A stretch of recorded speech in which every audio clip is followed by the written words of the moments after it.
নেপালের মেরা পিক জয় করে রায়গঞ্জে ফিরলেন অভিযাত্রী তরুণ সরকার। রায়গঞ্জের অভিযাত্রী তরুণ সরকার সফলভাবে নেপালের মেরা পিক ৬,৪৭৬ মিটার জয় করে এলাকায় গর্বের মুহূর্ত তৈরি করেছেন। ২০২৫ সালে কিলিমাঞ্জারো অভিযান সফল করার পর এবার ২০২৬ সালে তিনি অংশ নেন নেপাল হিমালয়ের এভারেস্ট সংলগ্ন অঞ্চলের এই কঠিন অভিযানে। গত ৮ই মে রায়গঞ্জ থেকে যাত্রা শুরু করেন তরুণ সরকার। প্রথমে কাঠমান্ডু পৌঁছে সেখান থেকে বিমানে লুকলা এয়ারপোর্টে যান। এরপর দুর্গম পাহাড়ি পথে ট্রেকিং শুরু করে ধাপে ধাপে বেস ক্যাম্প, ক্যাম্প ১ ও সামিট ক্যাম্প অতিক্রম করেন। অবশেষে তিনি সফলভাবে মেরা পিকের চূড়ায় পৌঁছতে সক্ষম হন। জানা গিয়েছে সকাল ৮:১৫ নাগাদ তিনি মেরা পিকের শীর্ষে ভারতীয় জাতীয় পতাকা ও তার সংস্থার পতাকা উত্তোলন করেন। পাশাপাশি বিশ্ব শান্তি ও পরিবেশ রক্ষার বার্তা হিসেবে নো মোর ওয়ার এবং গ্রিন ওয়ার্ল্ড লেখা বার্তাও তুলে ধরেন।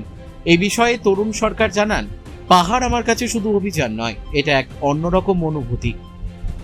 মেরা পিক অভিযান অত্যন্ত কঠিন ছিল, তবে সকলের আশীর্বাদ ও মানসিক শক্তির জোরে আমি সফলভাবে শৃঙ্গ জয় করতে পেরেছি। দেশের পতাকা উত্তোলনের মুহূর্তটা আমার জীবনের অন্যতম সেরা অভিজ্ঞতা। সোমবার রায়গঞ্জে ফিরে এলে সংস্থার সদস্য ও এলাকার বিশিষ্ট ব্যক্তিরা তাকে শুভেচ্ছা ও অভিনন্দন জানান। তার এই সাফল্যে খুশি রায়গঞ্জের মানুষও। প্রথমে পরিচয়টা জেনে নেব। আমার নাম তরুণ সরকার, আমি হিমালয়ান মাউন্টেন ট্রেকার্স অ্যাসোসিয়েশনের সদস্য। আজকে আপনি ফিরলেন যে জায়গা থেকে, কোথায় কবে গিয়েছিলেন, কি করলেন? আমি আমাদের পার্শ্ববর্তী রাষ্ট্র নেপালে গিয়েছিলাম। নেপালের একটা এভারেস্ট সংলগ্ন একটা পর্বতচূড়া যার নাম মেরা পিক, ৬,৪৭৬ মিটার। এখান থেকে ৮ তারিখে বেরিয়েছিলাম। তারপর এখান থেকে কাঠমান্ডু, তারপর লুকলা থেকে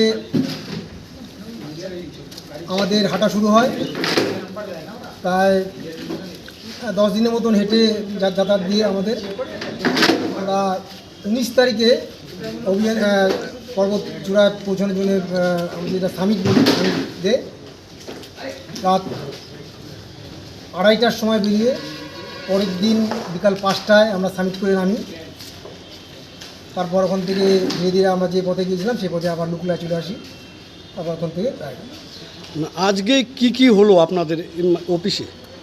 আজকে আমাদের এই একটা আনন্দ মুহূর্তে আমার সিনিয়র যারা দাদারা আছে, জুনিয়র সদস্যরা আছে আমাদের সংস্থায়, সকলে একটা সংবর্ধনা দিল আমাকে এবং সবাই খুশি, সঙ্গে আমিও খুশি।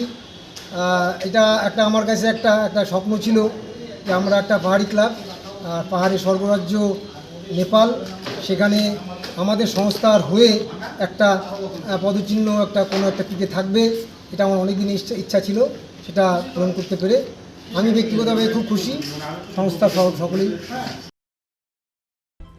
রায়গঞ্জ থেকে রামকৃষ্ণ দাসের রিপোর্ট, পুলিক নিউজ।